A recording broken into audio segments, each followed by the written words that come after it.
What up, what up, what up, man? Back for the Daily Rant, Coach JB style. Brought to you by CanadipCBD.com. Use the promo code CoachJB. Get you 20% off plus free shipping. Here we go on this Daily Rant today. Competitiveness is gone. That's going to be the title of this competitive Daily Rant. There is no more competitiveness. It's gone. And the adults in the room have allowed it. You guys in the room have absolutely allowed it, and we have just got away with so much soft culture. It is mind-boggling. Don't tell me different. Don't tell me we haven't raised a soft motherfucker. That is what we've raised. Guarantee you. That is it. There's nothing else to it. Get in on this JB's Daily Rant. Let's dive into it deep.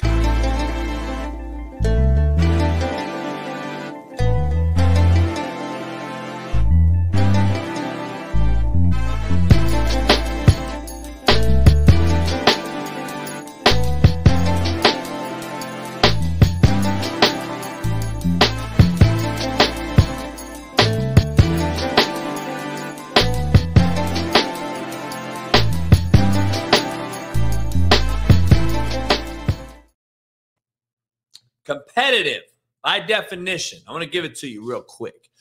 Relating to a characterized by competition, a competitive sport. It means as good or better than the other of the comparable nature. By definition, I'm reading it right off the book. All right. So if you want to be the best, you are competitive. I don't care if you're selling cars. I don't care if you're selling dope. Let's just be real. Let's keep it 100 like y'all say. If I'm slinging nick bags, dime bags, nickel bags, 20 sacks, do you want to be the best at it or you want to be shitty at it? Like, we don't talk about the shitty dope dealer. We talk about the good ones, right? The freeway Rick Rosses of the time, of the world, the El Chapos and all these motherfuckers that have dominated the dope game.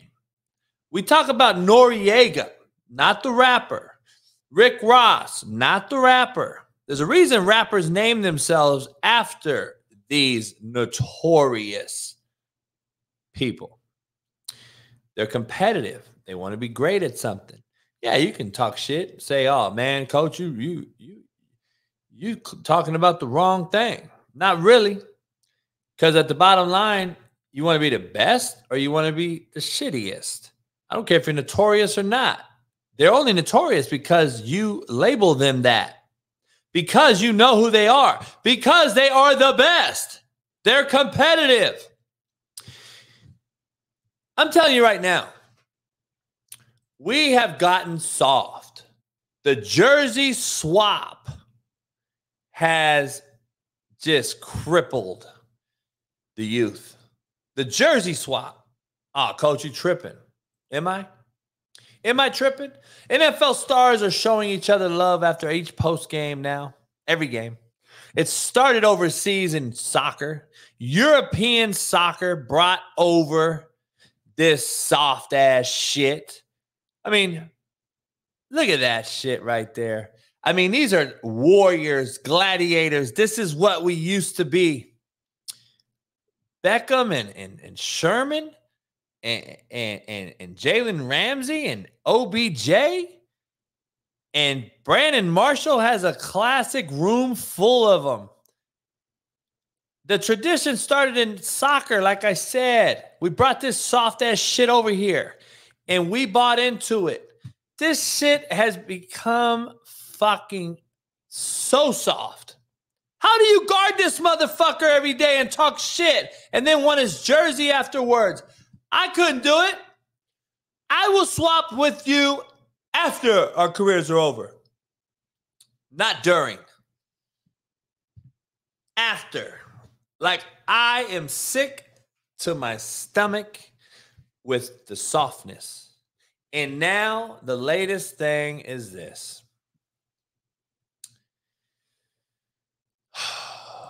2 pitch with 2 outs, and he got him. Harper goes down to a knee, and Neely is pumped, and they just threw Neely out of the game. Wow. Threw him out of the game for celebrating. He was competitive. He was fucking ecstatic that he struck out a competitor. Now we want to swap jerseys. We just threw that kid out of the game for celebrating, not taunting. He didn't show nobody up. He celebrated for putting down a competitor. He struck out a competitor. This is what people don't get. You guys have created a monster of soft, enabled, pussified Americans. That's what you've created. You don't get it. It's not a fucking respect thing now. Respect is earned as respect is given. The team that this guy just struck out a guy. They kick him out of the game. His fellow teammate comes to bat next. Here this afternoon. Hits a home run. Hits a home run and don't celebrate at all. And now we're mocking the game. Now we're mocking the game. Now he's just going to walk like he didn't do anything. He's just going to not celebrate. He's the leading home run hitter in the country, by the way. And now he can't celebrate. He's going to be a smart ass. See, that's now being a smart ass. And now he's mocking the game. And in my opinion, it is more disrespectful to do that than to celebrate after striking out somebody. But guess what, NCAA? Guess what, teachers in the room? Guess what, grown-ups in the back of the room? Guess what, administrators? You created it. You created the monster. You started it, you created it, and now you have to live with it. Because now we're mocking the game. Now we're showing up everybody. Now you're mocking the entire process. Now we got kids, rightfully so, talking shit by not saying anything, being a total smartass. Body language is the #1 determinant on how you really are. I judge you by your body language. I don't judge you how you talk. I don't give a fuck about how you talk. Body language tells me everything. Now we're mocking the game.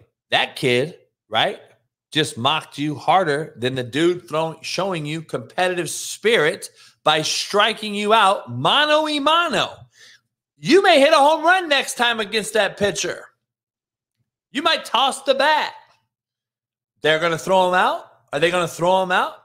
I mean, where have we gotten to? What have we gotten to?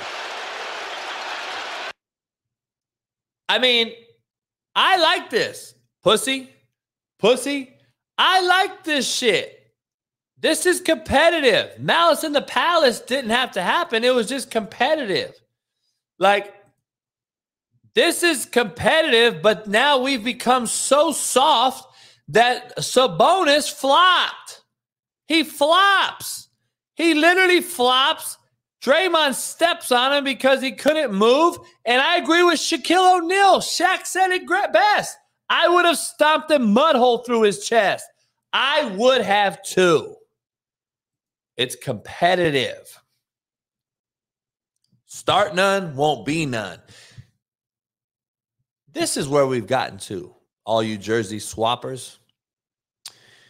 A high school football coach in California scored 100 points on an opposing team last year here in California and was fired. The coach that gave up 100 points got a fucking award. Please make that make sense for me. Make that make sense to me. So now we're rewarding mediocrity. And mediocrity is the new excellence. Make no mistake about it.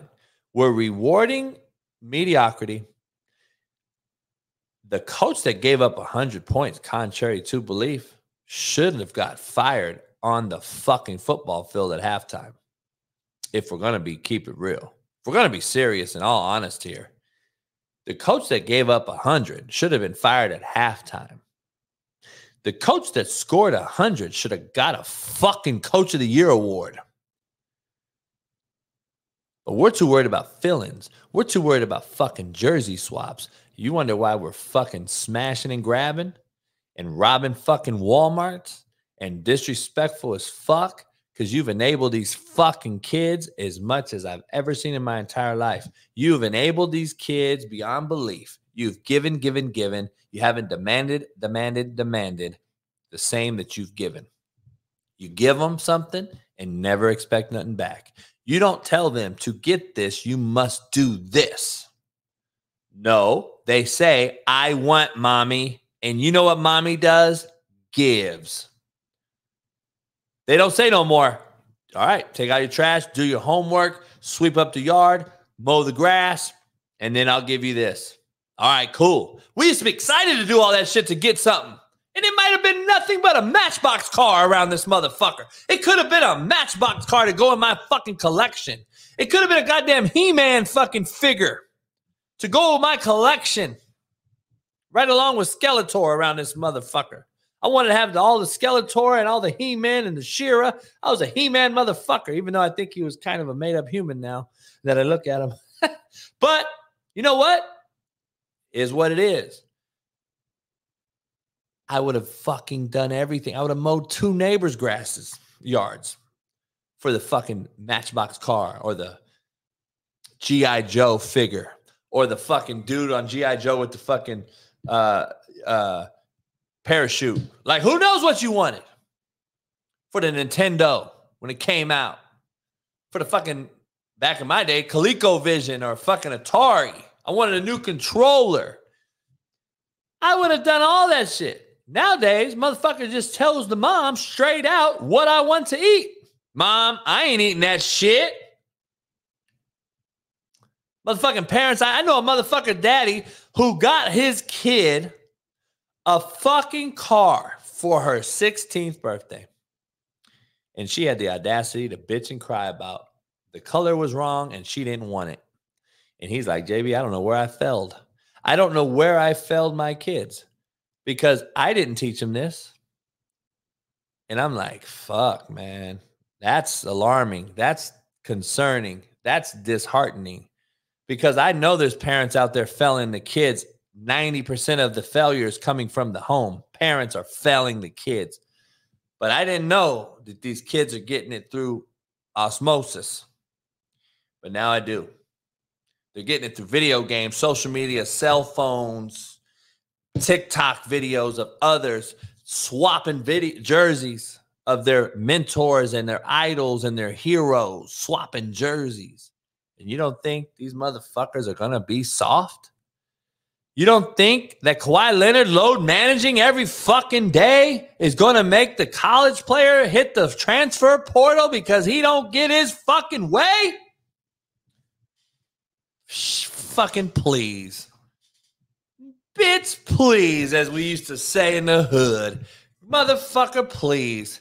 That shit is watched. It's observed, and they're doing what they see their idols and heroes and mentors do. Parents got to be better. Idols, superstars, celebrities got to be better. You don't know. Every day's an interview. Somebody's always watching. The eye in the sky. Don't ever fucking lie. Pound the like button. Subscribe. Become a member. This is JB's Daily Rant. I'll be back tomorrow morning for the Coach JB show.